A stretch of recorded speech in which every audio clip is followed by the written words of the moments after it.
Welcome to the Saturday edition of Box Seat. I'm Adam McGrath and we are taking a look at the 8 races here at Ascot. Let's take a look at the conditions that we are going to be faced with. At the moment, the rail is out 9 metres. We should be running on a good 3, good 4. Do check our social media for that. And it is going to be a warm day in Perth that has some very different conditions over the past week. A lot of rain and then warming up as well. So looking forward to the racing at Ascot. And we start with a very good race indeed, which is race number 1, the Flying Colours Summer Special Handicap over the 1400 metres. 7 runners to take a look at and all have been in reasonable form as well. And the replay that we're going to take a look at is a horse that was a winner last start in a midweek. It did it very nicely. Chris PARNHAM had been riding this filly for the previous 2 runs. Of course, he's over in Melbourne at the moment, so Paul Harvey takes the ride. But let's take a look at the victory performance now.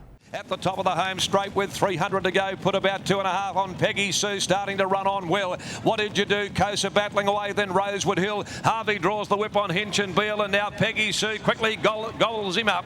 Races to the lead, down the outside, Rosewood Hill with a run late, but Peggy Sue drawing it away and pulled on to score by over a length. Really good run by Peggy Sue. Brent Albuino said early on in her career she just did a little bit wrong and it's taken a little bit of time just to educate her and get her confident on race day. But as you saw in that performance there, she's got a little bit of class about her, and with Paul Harvey taking the ride, I'm expecting her to play a part in this race again, even though it is stepping up to Saturday and some good company.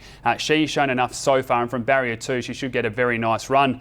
Some of the other main chances have to come from the Neville Parnham stable in the Blue Nipper and also Light Up the Sky. The Blue Nipper last start narrowly beaten by Light Up My Veins and also Vegan Magic 3 starts ago. And then Light Up the Sky was unlucky last start, but you go through its form lines and running in listed races and group races as well, it should certainly be able to play a part in the race.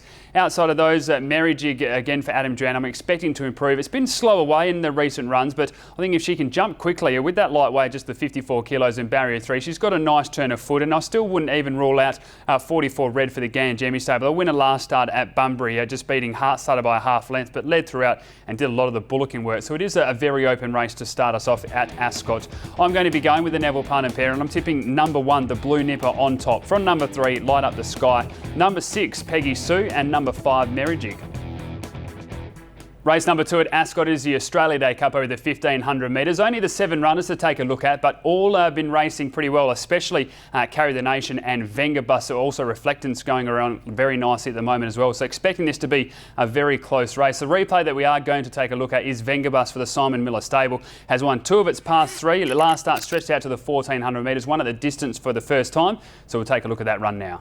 VENGABUS at the top of the home straight, then Gigante followed further back, Military Might. VENGABUS by the 250, put up 2.5 lengths, Tudor Bolt, Right Honourable, and then came Gigante. He draws the whip nearing the 100. VENGABUS is well clear of Tudor Bolt, who can't do any better. Gigante, then Futurism down the outside, but it's all VENGABUS, and VENGABUS drew right away. There you have it, VENGABUS winning over the 1400 metres for the first time, and just did it with ease as well, winning by 3 lengths. And Peter Nucky mentioned post-race that if they continue to let this galloper go to front, he will just cruise out, and then he's got that fight all the way to the line, and we saw that again. So I'm expecting a galloper light new time to take on VENGABUS, because they cannot let him have it his all way. Although he's stretching out to the 1500 metres, he's got the class to win this race again. Carry the Nation, very impressive last start, continued its good second up record. It has been second up 7 times and won on 4 occasions. CLINT JOHNSTON-PORT takes a ride, so that it carries the same weight now as it did last start in the same grade. So it can certainly win this again, and with the speed in the race with VENGABUS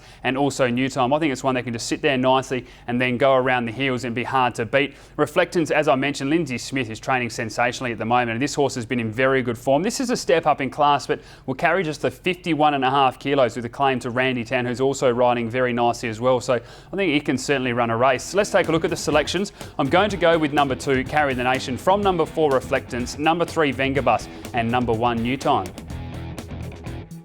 Race number 3 at Ascot. It is for the 3-year-olds. It's over the 1100 metres, and this is a very good race on paper. There's some quality gallopers in this race that are coming into it with very good form, and one of those is Viking Forest for Gino Paletti. Lucas Camilleri to ride. He was able to sneak up on the rail last starter with this gelding and able to get the victory in the end quite comfortably, and we'll take a look at that performance now. And then Viking Forest through on the rail. It's Dynamite, the leader for My Greek Boy. Diamond Tonique now can get out around the heels to start his run. Viking Forest is getting up near the fence with 150 to go, and Viking Forest shot through on the inside to go to the lead. Down the outside, Diamond Tonique. Viking Forest against the inside from Diamond Tonique. Viking Forest wins it. Didn't get away to the start that they'd hoped to, but just able to sneak up on the rail perfectly. A really good ride there by Lucas Camilleri. The stable has a really good opinion of this galloper, and you can see why. It was a good performance there. Now steps up from the 55 to the 57 kilos. Diamond Tonique, which came second in that race, obviously makes it 2 kilos better now, drawn nicely in barrier 1. This horse has a lot of fight as well. I'd expect it to be very hard to beat and probably turn the tables on Viking Forest. The horse that clearly in my eyes is one of the better bets of the day and is the one to beat in this race is number 3, RHI'S Rocket. Had won 2 in a row when coming to WA in Bunbury and Ascot, and then last start just took on Vega Magic, and there was a few people questioning those tactics, but I think it was the right thing to do. Vega Magic had a cruise out in front and would have won comfortably. RHI'S Rocket was able to put a bit of pressure on and finished third on that occasion behind Vega Magic and Scars of Justice, which flashed home late. So I think in this type of company, RHI'S Rocket is going to be very hard to beat, and I'm also expecting number 4, It's Dynamite, to improve. Last start was beaten 2 lengths by Viking Forest, but meets it 5 kilos better here with Randy Tan riding, so just the 52 kilos. And this filly's got a little bit of class about her too. Dismiss that first up performance. She'll bounce back. I think she's certainly a big chance in this race. Let's take a look at the selections. I'm going to go with number 3, RHI'S Rocket, one of the best bets of the day. From number 4, It's Dynamite, number 1, Diamond Tonique, and number 2, Viking Forest.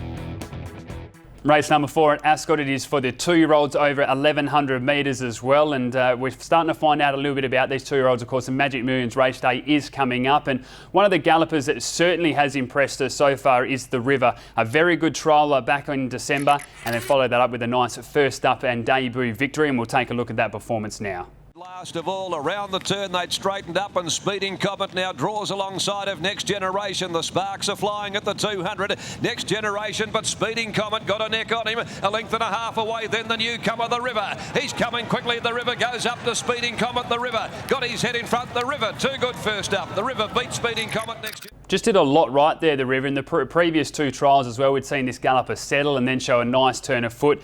Did the same here for Shaun McGruddy. Was just able to relax through and then show that turn of foot and beating Speeding Comet, which we know the form lines out of that horse have been very good as well. Shaun McGruddy had the choice of both rides, the River and number 2, Trademark, which finished second behind Swedish Memories on debut. He's elected to go with this galloper, even with the weight step up, and I think that helps us certainly with the selections as well. I think the River is the one to beat in this race. Trademark can certainly turn the tables though. Paul Harvey to ride. As I said, it's only had the 1 race, comes out of that Swedish Memories race. Barrier 4, 56 kilos. It showed a lot and over raced throughout that run too, so has improvements. Number 5, Diamond Princess. I think this is the one that will certainly improve as well. It was a winner on debut. That was at Bunbury and was wide throughout. Last start had the same thing, was wide and green, but finally draws a gate. It has been wide in those previous runs.